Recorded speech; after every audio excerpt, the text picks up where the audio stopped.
Bro, I'm so excited for this Yeah, John me too, Keith man. listening party. Are you guys excited? Heck yeah, bro. Yeah. Only thing that gets me concerned is it's gonna be pop music, man. Yeah, And I feel just you on don't that, know G. how I I feel feel you. about that. I like it when John But it's gonna raps, be good, man. though. For how sure. good can the pop music be? You know what I'm 6.5 hours later.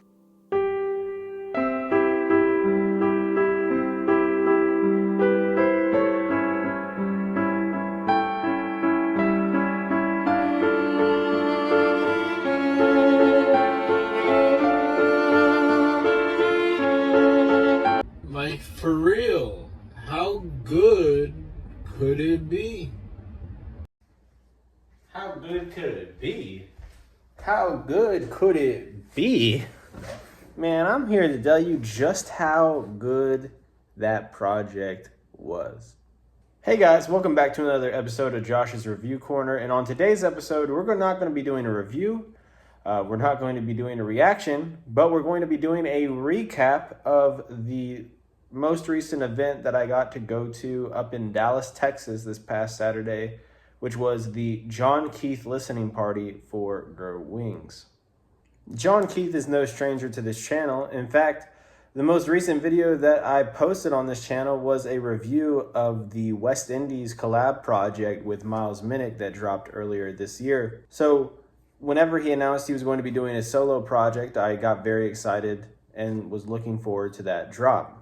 Eremos is one of my personal favorite projects. In fact, I would say personally, it is my favorite project of all CHH projects. So I was excited for Grow Wings whenever the announcement came. But then he threw a twist in there. He said, this is not going to be a Christian rap project. This is going to be a Christian pop project. And then this kicked off the rollout of songs such as Eyes on Us featuring Alex Jean, songs like Call featuring Madison Ryan Ward. Also, in addition to that, you had the addition of the Sunday Pop playlist, which featured a host of different pop artists across the Christian contemporary space, people such as Gracie Benyon, people such as Madison Ryan Ward, King's Kaleidoscope, etc.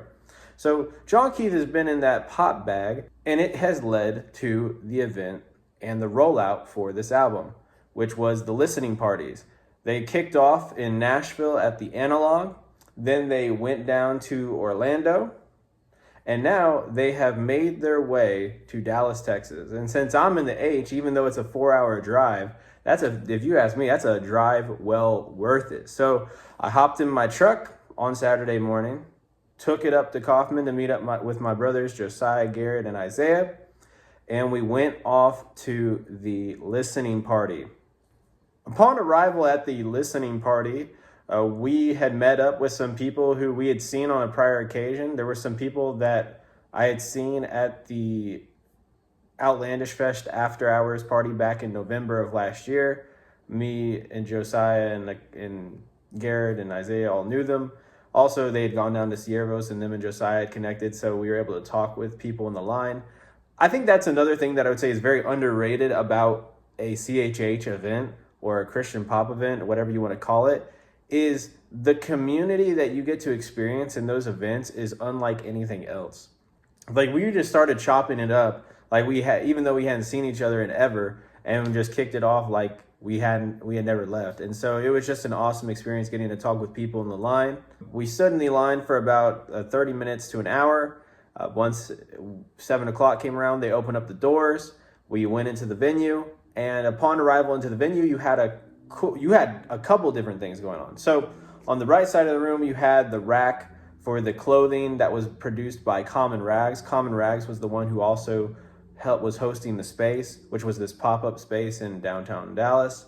And then in the middle section towards the back, you had the concert merch or the listening party merch that had the Grow Wings on it. I wish I was wearing it now so you could see what it looks like, but it was a pretty cool piece. It has Dallas listening party on the bottom of it. Really nice touch. Also, upon my arrival into the venue, something that was really cool, you saw some pretty heavy-hitting people in the Christian hip-hop media space, or just Christian media space in general, such as It's Me, Dominique. That's no surprise because Dominique's from the DFW area, so I was expecting to see her there.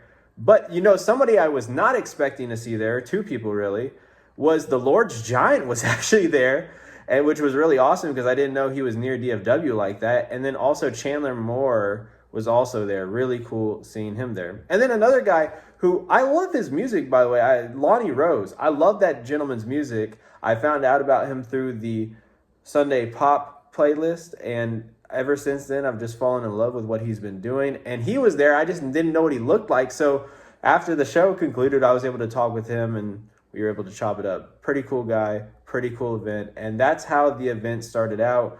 We went and got merch, we went and chopped it up with some people, and then came the listening party. John Keith started out the listening party by introducing the concept of the album Grow Wings. He talked about how in the process of a caterpillar becoming a butterfly, you go through the metamorphosis/chrysalis phase, but how when the butterfly enters into the chrysalis, if the butterfly fights that process or the caterpillar fights that process, it'll die in the chrysalis. But if the caterpillar submits to the process and sticks to what the design is, then the caterpillar thrives and the caterpillar turns into the butterfly. The caterpillar grows wings. You catch me? And that whole analogy is our relationship and our walk with God, and what John Keith is relating to with that. Essentially, if we fight against God's will for our life, it turns out horribly, and we end up living miserable lives and even go off the beaten path, and it just produces death. But when we submit to God's will for our lives and we follow him and trust that process, God is growing us, and it makes this beautiful butterfly. He is the one who grows our wings. So it was a really cool concept, and honestly, that concept provided so much life to the previous songs I had heard. Songs like Eyes on Us and Call. I loved Call when I heard it. I loved it even more now after I heard the concept. I've listened to Call 30 plus times since that listening party, because the whole perspective of that song has just really grown on me about how it's God talking to John Keith. It's God saying, man, I wish you would call me. I wish you would stop fighting the process. And at the beginning of that song, you actually hear this rustling sound effect. And initially, I thought this was a piece of paper whenever the single had come out. And actually during the process of the listening session, it like connected with me. Oh my goodness, that's probably the butterfly fighting the process. And this song is supposed to symbolize how John Keith is fighting God's process, and it's just producing a lot of death in life. And I got to ask him that question in the Q&A section afterward, which I'll talk more about. And it was really funny. He talked about how he thought initially when he sent that song to Madison Ryan Ward thought it was a skateboard, which is really funny. But no, that was exactly what it was. It was that sound effect that you hear that's like crumpling paper. It's actually a caterpillar fighting the process in the chrysalis in the concept of the album. So essentially fighting God's plan for your life. Really dang cool. And like I said, it gave a whole new meaning to that song. Also, a song like Eyes on Us, my love for it just continues to grow even more after the listening party. That concept really ties everything together. You don't even understand. Also, getting to hear the artist explain the songs one by one is such a treat, because I think it's almost a cheat code, because you almost have to like the song after you hear their heart behind it. But, still, we're going to stick to what the quality of the music is, and I'm going to give you my fair and honest opinion, but I still thought that was a really nice touch. So let's actually talk about the songs. I don't want to talk about every single song, but I want to talk to you about my favorite songs and some of the cool stories that I heard. So this song, Safe, this song is amazing. I love this song. It's probably top 3 for me from my first listen of the listening party. I'm very excited to hear that song on the album and when the album drops. So Safe was a really nice song. Also, really liked the song Beautiful. In fact, I would probably say Beautiful was my favorite song that I heard from the listening party. The moment I heard it, my brain immediately went to Michael Jackson. This is giving me big 90s Michael Jackson vibes, Human Nature vibes. And surely enough, after the song got finished playing, John Keith tells us a story about how this Michael Jackson was playing in the background and in the rotation while the recording of this album was going on. And he tells this really cool story about how Rodney Jerkins came into the room or something and basically said, hey, do you want to hear something? And then Rodney Jerkins plays this unreleased Michael Jackson recording, which is insane. And John Keith is obviously flabbergasted, like, how do you have that? And Rodney Jerkins is like, don't worry about it. I thought it was a really cool story, really awesome song. I mean, this song is amazing. Love this song. So this one for sure was my favorite one from the project. Also, a couple other songs I want to point out. The song Reasons, another crazy joint. Beam did his thing on the feature. It's nothing crazy. It's pretty subdued. It's not like he's going above and beyond or anything, but he is putting in a nice performance, and it fits very well into the theme and into the sound of that track. I could definitely hear Beam on this, and he kills it. Then you think about the song No Hands. Wait, crap. I just realized something, guys. I just completely butchered the features for this album. I'm pretty sure it is only one that had Beam. That's the one I was talking about in the previous one. Reasons is the one that had Ty Brazel on it. That is just a banger. Sounds like something that would be in the Spider-Verse soundtrack. You almost get that thought, like, do you think that might be on the new Spider-Verse album? It strokes beard intensely. But that song was excellent. Ty Brazel killed it. Ty Brazel is a feature monster. Dude has the sauce. He brings it to every single track. Absolutely love what Ty Brazel did here. And then you obviously had the John Bellion feature on the very next song. Beautiful song, beautiful feature. I thought the song was good. I didn't actually think it was one of my favorites. I still think Beautiful and some of those earlier cuts were just sticking with me way more. But No Hands, don't get it twisted. That's an amazing song, and I'm looking forward to hearing that on the album. So those are just some of my favorite cuts, and I want to talk about one more song, and this song really hit for me, and it's like, it brought a tear to my eye, and I almost started crying hearing this song. It's the song Last Wish. I don't want to spoil it too much for just in case he talks more about this song, but this song and the whole story behind it is some of the most like heart-wrenching, saddening, just crazy stuff that you've ever heard. And it makes you feel for the dude John Keith, but also something else that it made me think is, man, how great is God? That John Keith could go through everything that he went through in the past year, and God still is good enough for him, and God continues to show him how good he is and continues to pour grace upon his life. How amazing is that? And so this song really made me reflect upon just how good God is. Even though you're in a dark time and in a dark circumstance, God still redeems you out of that. And it's just about trusting in God the entire way through. Wow, what a beautiful message. So Last Wish is the last favorite and last highlight I want to point out from the track listing. As far as songs that really just didn't stand out, there was one song on here, I can't remember what it was in the track listing exactly. I want to say it was Flowers, or not Flowers. I want to say it was Friends, or it was Friends or Flowers. It's one of these two tracks where it feels more like an interlude than it does an actual track, and it's way shorter than all the other tracks on the album are. So it definitely feels like it is.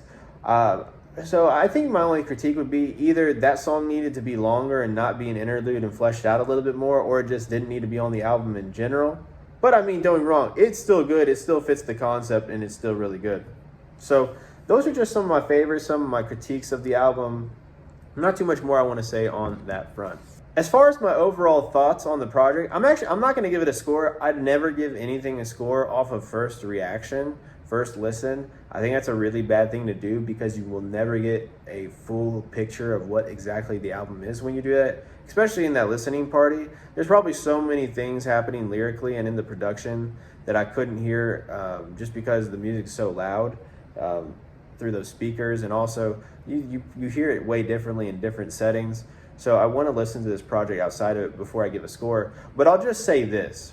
If this project sounds anything like it did at the listening party, how it does when it finally actually comes out, this is going to be my favorite project from this year. Easily. This is going to be the best project that drops this year so far. This thing is amazing. It is an emotional roller coaster, but like, can I say it like this? It's an emotional roller coaster that keeps you grounded in who God is and what He wants for your life. So essentially, you're not riding the roller coaster by your emotions. You're riding it by what God has for your life. But just as our walks with the Lord has valleys, it has hills, it has mountains, right? So does this album in a lot of respects. It has a lot of those low points. It has a lot of those moments of joy, such as Beautiful. And so I think if this project plays out the way I heard it in the listening party, it is going to be amazing. And then the last thing I really want to tell you is that, hey, if he does any more listening parties across the United States and you have the privilege of being able to go out to one, please do it. You must experience the album in this type of setting. It hits differently. That intimate setting, it was about 70 to 80 of us in that building, and it hit differently, brother. I'm telling you, it just hit differently. The only critique I really had of the building is it was 82 degrees inside, and it was pretty warm. But other than that, I mean, even then, I didn't care too much because the music was so dang good. You know what I mean? So, man, if you have a chance, please go out to it. But those are just my thoughts. If you've been to the listening parties and you've heard this project, let me know down in the comment section down below. What was your favorite song from the first listens? And just in general, what were your thoughts about this joint? Let me know down in the comment section below. As always, guys, you have a blessed day, and I'll see you in the next video. Peace.